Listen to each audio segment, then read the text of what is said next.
ಸ್ಪರ್ಧಾ ವಿದ್ಯಾಲಯ ಚಾನೆಲ್ಗೆ ನಿಮ್ಮೆಲ್ಲರಿಗೂ ಹಾರ್ದಿಕ ಸ್ವಾಗತ.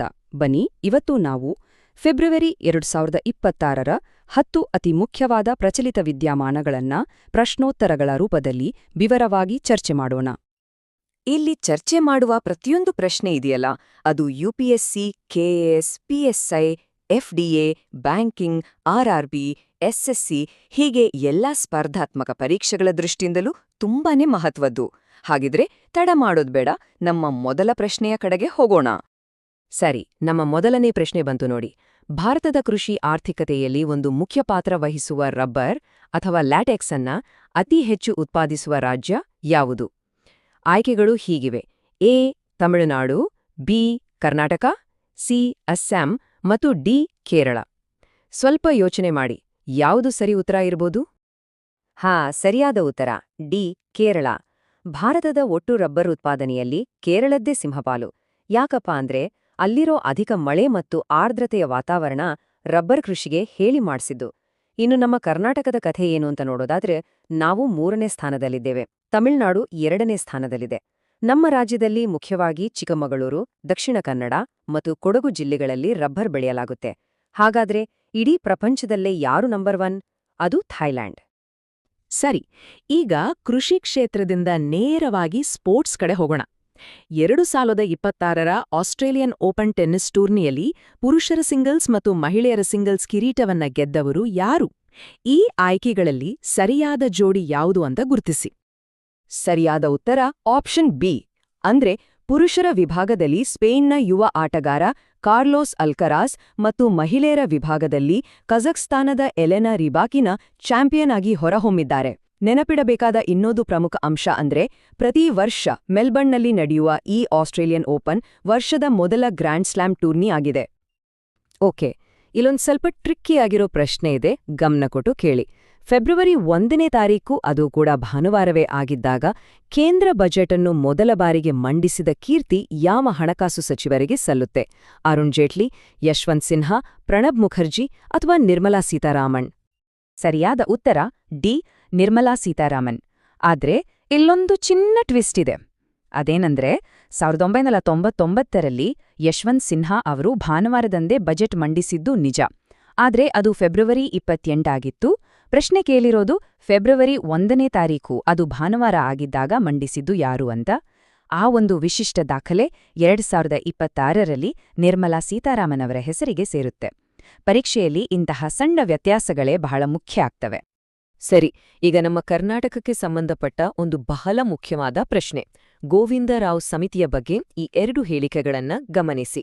ಮೊದಲೇದು, ಈ ಸಮಿತಿ ನಮ್ಮ ರಾಜ್ಯದ 236 ತಾಲೂಕುಗಳನ್ನ 4 ಕ್ಯಾಟಗರಿಯಾಗಿ ವಿಂಗಡಿಸಿದೆ ಅಂತ. ಎರಡನೇದು, ಈ ವರ್ಗೀಕರಣ ಮಾಡೋಕೆ ತಲಾ ಆದಾಯ, ಆರೋಗ್ಯ ಮತ್ತು ಶಿಕ್ಷಣವನ್ನ ಮಾನದಂಡವಾಗಿ ಬಳಸಿದೆ ಅಂತ. ಹಾಗಿದ್ರೆ ಇದ್ರಲ್ಲಿ ಯಾವ ಹೇಳಿಕೆ ಸರಿ? 1, 2, ಎರಡೂ ಸರಿನಾ ಅಥವಾ ಎರಡೂ ತಪ್ಪಾ? ಉತ್ತರ ಸಿ, ಅಂದ್ರೆ 2 ಹೇಳಿಕೆಗಳು ಅಕ್ಷರಶಃ ಸರಿ. ಈ ಪ್ರೊಫೆಸರ್ ಎಂ ಗೋವಿಂದರಾವ್ ಸಮಿತಿಯನ್ನ ನಮ್ಮ ರಾಜ್ಯದಲ್ಲಿರೋ ಪ್ರಾದೇಶಿಕ ಅಸಮತೋಲನವನ್ನ ಅಧ್ಯಯನ ಮಾಡೋಕೆ ಅಂತಾನೇ ನೇಮಿಸಲಾಗಿತ್ತು. ಇದರ ವರದಿಯು ಉತ್ತರ ಕರ್ನಾಟಕ ಭಾಗದ ಹಿಂದುಳಿದಿರುವಿಕೆಯನ್ನ ಸ್ಪಷ್ಟವಾಗಿ ಎತ್ತಿ ತೋರಿಸಿದೆ. ಒಂದು ಆಶ್ಚರ್ಯಕರ ಸಂಗತಿಯಂದ್ರೆ, ಕಲಬುರಗಿ ವಿಭಾಗದಲ್ಲಿ ಅತಿ ಹೆಚ್ಚು ಹಿಂದುಳಿದ ತಾಲೂಕುಗಳಿಂದ್ರೆ ಮೈಸೂರು ವಿಭಾಗದಲ್ಲಿ ಒಂದೇ ಒಂದು ಹಿಂದುಳಿದ ತಾಲೂಕು ಕೂಡ ಇಲ್ಲ. ಹಾಗಿದ್ರೆ ಆ ವರ್ಗೀಕರಣ ಹೇಗಿತ್ತು ಅಂತ ನೋಡೋಣ. ಸಮಿತಿಯು ರಾಜ್ಯದ 236 ತಾಲೂಕುಗಳನ್ನ ಈ 4 ಸ್ಪಷ್ಟ ವಿಭಾಗಗಳಾಗಿ ವಿಂಗಡಿಸಿತ್ತು. ಮೊದಲನೆಯದು ಅತಿ ಹೆಚ್ಚು ಹಿಂದುಳಿದ ತಾಲೂಕುಗಳು, ಎರಡನೆಯದು ಹೆಚ್ಚು ಹಿಂದುಳಿದ ತಾಲೂಕುಗಳು, ಮೂರನೆಯದು ಹಿಂದುಳಿದ ತಾಲೂಕುಗಳು ಮತ್ತು 4ನೆಯದು ಅಭಿವೃದ್ಧಿ ಹೊಂದಿದ ತಾಲೂಕುಗಳು. ಈ ವರ್ಗೀಕರಣ ರಾಜ್ಯದ ಅಭಿವೃದ್ಧಿಯ ಅಂತರವನ್ನ ಅರ್ಥ ಮಾಡಿಕೊಳ್ಳೋಕೆ ಸಹಾಯ ಮಾಡಿತು. ಸರಿ, ನಮ್ಮ 5ನೇ ಪ್ರಶ್ನೆ ಡಿಫೆನ್ಸ್ ಸೆಕ್ಟರ್ ಬಗ್ಗೆ. ಯಂತ್ರ ಇಂಡಿಯಾ ಲಿಮಿಟೆಡ್, ಅಂದ್ರೆ YIL ಅಂತ ಚಿಕ್ಕದಾಗಿ ಕರಿತೀವಿ, ಇದು ಭಾರತದ ಪ್ರಮುಖ ರಕ್ಷಣಾ ಉತ್ಪಾದನಾ ಸಂಸ್ಥೆ. ಇದಕ್ಕೆ ಇತ್ತೀಚೆಗೆ ಯಾವ ಪ್ರತಿಷ್ಠಿತ ಸ್ಥಾನಮಾನ ಅಥವಾ ಸ್ಟೇಟಸ್ ಸಿಕ್ಕಿದೆ? ನವರತ್ನ, ಮಹಾರತ್ನ, ಮಿನಿರತ್ನ ಶ್ರೇಣಿ 2 ಅಥವಾ ಮಿನಿರತ್ನ ಶ್ರೇಣಿ 1? ಸರಿಯಾದ ಉತ್ತರ ಆಪ್ಷನ್ ಡಿ, ಮಿನಿರತ್ನ ಶ್ರೇಣಿ 1. YAIL ಅನ್ನೋದು ಒಂದು ಡಿಫೆನ್ಸ್ PSU, ಅಂದ್ರೆ ರಕ್ಷಣಾ ಸಾರ್ವಜನಿಕ ವಲಯದ ಉದ್ಯಮ. ಈ ಸ್ಟೇಟಸ್ ಸಿಕ್ಕಿದ್ರೆ ಏನಪ್ಪ ಉಪಯೋಗ ಅಂದ್ರೆ, ಕಂಪನಿ ಗವರ್ಮೆಂಟ್ ಪರ್ಮಿಷನ್ ಇಲ್ದೇನೆ 500 ಕೋಟಿ ರೂಪಾಯಿ ತನಕ ಹೂಡಿಕೆ ಮಾಡಬಹುದು. ಅಂದ್ರೆ ಅವರಿಗೆ ಅಷ್ಟು ಆರ್ಥಿಕ ಸ್ವಾಯತ್ತತೆ ಸಿಗುತ್ತೆ.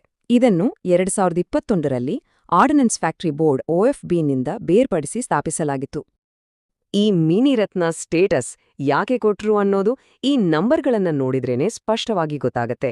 ನೋಡಿ, ಕೇವಲ 3 ವರ್ಷದಲ್ಲಿ ಸೇಲ್ಸ್ ಟರ್ನೋವರ್ ಎಲ್ಲಿಂದ ಎಲ್ಲಿಗೆ ಹೋಗಿದೆ. ಸುಮಾರು 956 ಕೋಟಿಯಿಂದ 3100 ಕೋಟಿಗೂ ಅಧಿಕ.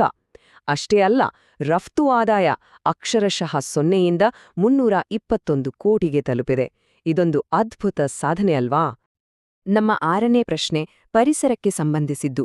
ಇದು ಬಹಳಷ್ಟು ಪರೀಕ್ಷೆಗಳಲ್ಲಿ ಪದೇ ಪದೇ ಕೇಳೋ ಪ್ರಶ್ನೆ.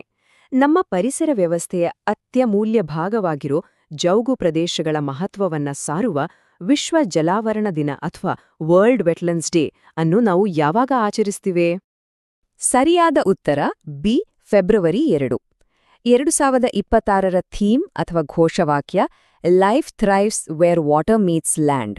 ಅಂದ್ರೆ ನೀರು ಮತ್ತು ಭೂಮಿ ಎಲ್ಲಿ ಸೇರುತ್ತವೆಯೋ ಅಲ್ಲೇ ಜೀವವೈವಿಧ್ಯ ಸಮೃದ್ಧವಾಗಿ ಅರಳುತ್ತದೆ ಅಂತ. ಈ ದಿನವನ್ನು ಯಾಕೆ ಆಚರಿಸ್ತೀವಿ ಅಂದ್ರೆ 1971ರಲ್ಲಿ ಇದೇ ದಿನ ಇರಾನ್ನ ರಾಮ್ಸಾರ್ ನಗರದಲ್ಲಿ ಜೌಗು ಪ್ರದೇಶಗಳ ಸಂರಕ್ಷಣೆಗಾಗಿ ಒಂದು ಅಂತಾರಾಷ್ಟ್ರೀಯ ಒಪ್ಪಂದಕ್ಕೆ ಸಹಿ ಹಾಕಲಾಗಿತ್ತು. ಇತ್ತೀಚೆಗೆ ನಮ್ಮ ದೇಶದಲ್ಲಿ ಉತ್ತರ ಪ್ರದೇಶದ ಪಟ್ನಾ ಪಕ್ಷಿಧಾಮ ಮತ್ತು ಗುಜರಾತ್ನ ಚಾರಿಢಾಂಡ್ ಕೂಡ ಈ ರಾಮ್ಸಾರ್ ಪಟ್ಟಿಗೆ ಸೇರಿವೆ. ಸರಿ, ಮತ್ತೆ ಕೃಷಿ ವಿಜ್ಞಾನದ ಕಡೆಗೆ ಬರೋಣ. ICAR ಅಂದ್ರೆ ನಮ್ಮ ಭಾರತೀಯ ಕೃಷಿ ಸಂಶೋಧನಾ ಮಂಡಳಿ RHB 273 ಅಂತ ಒಂದು ಹೊಸ ಸಜ್ಜೆ ತಳಿಯನ್ನ ಡೆವಲಪ್ ಮಾಡಿದೆ. ಇದರ ಅತಿದೊಡ್ಡ ಸ್ಪೆಷಾಲಿಟಿ ಏನು? ಆಯ್ಕೆಗಳನ್ನ ಸರಿಯಾಗಿ ಓದಿ. ಇದಕ್ಕೆ ಸರಿಯಾದ ಉತ್ತರ ಬಿ. ಇದು ಇಡೀ ಪ್ರಪಂಚದಲ್ಲೇ ಮೊದಲ 3 ಮಾರ್ಗ ಸಂಕರ ಅಥವಾ 3-ವೇ ಹೈಬ್ರಿಡ್ ಸಜ್ಜೆ ತಳಿಯಾಗಿದೆ. ಇದರಿಂದ ನೇರವಾಗಿ ರೈತರಿಗೇನ್ ಲಾಭ? ಒಂದು, ಬೇರೆ ತಳಿಗಳಿಗೆ ಹೋಲಿಸಿದ್ರೆ 13ರಿಂದ 27% ಹೆಚ್ಚು ಇಳುವರಿ ಸಿಗತ್ತೆ. ಎರಡನೇದು, ರೋಗ ನಿರೋಧಕ ಶಕ್ತಿ ಕೂಡ ಜಾಸ್ತಿ. ಹಾಗಾಗಿ ಕಡಿಮೆ ನೀರಿರೋ ಬರಪೀಡಿತ ಪ್ರದೇಶಗಳಲ್ಲಿ ಬೆಳೆಯೋಕೆ ಇದೊಂದು ವರದಾನವಾಗಿದೆ. ನಮ್ಮ 8ನೇ ಪ್ರಶ್ನೆ ಮತ್ತೆ ಬಜೆಟ್ ಬಗ್ಗೆ. 2026ರ ಕೇಂದ್ರ ಬಜೆಟ್ನಲ್ಲಿ ಒಂದು ಹೊಸ ಯೋಜನೆ ಘೋಷಣೆಯಾಯಿತು. ಸಿಟಿ ಎಕನಾಮಿಕ್ ರೀಜನ್ಸ್ ಅಥವಾ CER ಅಂತ. ಇದರ ಮೂಲ ಉದ್ದೇಶವಾದರೂ ಏನು? ಆಯ್ಕೆಗಳು ನಿಮ್ಮ ಮುಂದಿವೆ. ಉತ್ತರ ತುಂಬಾ ಸ್ಪಷ್ಟವಾಗಿದೆ. Option B. ಈ ಯೋಜನೆಯ ಮುಖ್ಯ ಗುರಿ ನಮ್ಮ ದೇಶದ ಪ್ರಮುಖ ನಗರಗಳನ್ನ ದೊಡ್ಡ ಆರ್ಥಿಕ ಕೇಂದ್ರಗಳಾಗಿ ಅಂದ್ರೆ ಎಕನಾಮಿಕ್ ಹಬ್ಗಳಾಗಿ ಅಭಿವೃದ್ಧಿಪಡಿಸೋದು. ಇದರಲ್ಲಿ ಮೂಲಸೌಕರ್ಯ ಸುಧಾರಣೆ ಮತ್ತು ಉದ್ಯೋಗ ಸೃಷ್ಟಿಗೆ ಹೆಚ್ಚಿನ ಒತ್ತು ಕೊಡಲಾಗುತ್ತೆ. ಪ್ರತಿ CERಗೆ 5 ವರ್ಷಗಳಲ್ಲಿ 5,000 ಕೋಟಿ ರೂಪಾಯಿ ಅನುದಾನ ನೀಡಲಾಗುತ್ತೆ. ಒಂದು ಹೆಮ್ಮೆಯ ವಿಷಯ ಅಂದ್ರೆ ಆಯ್ಕೆಯಾದ ನಗರಗಳ ಪಟ್ಟಿಯಲ್ಲಿ ನಮ್ಮ ಬೆಂಗಳೂರು ಕೂಡ ಇದೆ. 9ನೇ ಪ್ರಶ್ನೆ ಪ್ರಶಸ್ತಿಗಳ ಬಗ್ಗೆ. ಇತ್ತೀಚೆಗೆ ದಲೈಲಾಮಾ ಅವರಿಗೆ ಸಂಗೀತ ಕ್ಷೇತ್ರದ ಪ್ರತಿಷ್ಠಿತ ಗ್ರಾಮಿ ಪ್ರಶಸ್ತಿ ಲಭಿಸಿದೆ. ಅದು ಯಾವ ವಿಭಾಗದಲ್ಲಿ ಬಂದಿದೆ? Best pop album, best audio book, best new artist ಅಥವಾ ಬೆಸ್ಟ್ ರಾಕ್ ಆಲ್ಬಮ್ ವಿಭಾಗದಲ್ಲ? ಉತ್ತರ B. Best audio book, narration and storytelling. ಅವರ meditations the reflections of his holiness the Dalai Lama ಎಂಬ ಆಡಿಯೋ ಬುಕ್ಗೆ ಈ ಮಹಾನ್ ಗೌರವ ಲಭಿಸಿದೆ. ಹಾಗೆ ಇನ್ನೊಂದು ಇಂಟ್ರೆಸ್ಟಿಂಗ್ ವಿಷಯ ಅಂದ್ರೆ ಅಮೆರಿಕಾದ ರೆಕಾರ್ಡಿಂಗ್ ಅಕಾಡೆಮಿ ನೀಡೋ ಈ ಪ್ರಶಸ್ತಿಯನ್ನ ಗೆದ್ದ ಮೊದಲ ಭಾರತೀಯ ಯಾರು ಗೊತ್ತಾ? ಪಂಡಿತ್ ರವಿಶಂಕರ್ ಅವರು. ನಮ್ಮ ಕರ್ನಾಟಕ ಮೂಲದ ರಿಕಿ ಕೇಜ್ ಅವರ ಹೆಸರು ಕೂಡ ನಾವಿಲ್ಲಿ ಹೆಮ್ಮೆಯಿಂದ ನೆನಪಿಸ್ಕೊಳ್ಬೇಕು. ಸರಿ, ನಾವೀಗ ಕೊನೆಯ ಪ್ರಶ್ನೆಗೆ ಬಂದಿದ್ದೇವೆ. ಆಂಧ್ರಪ್ರದೇಶದ ಕುಪ್ಪಂ ಕ್ಷೇತ್ರದಲ್ಲಿ ಇತ್ತೀಚೆಗೆ ಒಂದು ಗಿನ್ನೆಸ್ ವಿಶ್ವ ದಾಖಲೆ ಸ್ಥಾಪನೆಯಾಗಿದೆ. ಅದು ಈ ಕೆಳಗಿನ ಯಾವ ಕಾರ್ಯಕ್ರಮಕ್ಕೆ ಸಂಬಂಧಿಸಿದ್ದು? ಸರಿಯಾದ ಉತ್ತರ ಆಪ್ಷನ್ ಬಿ.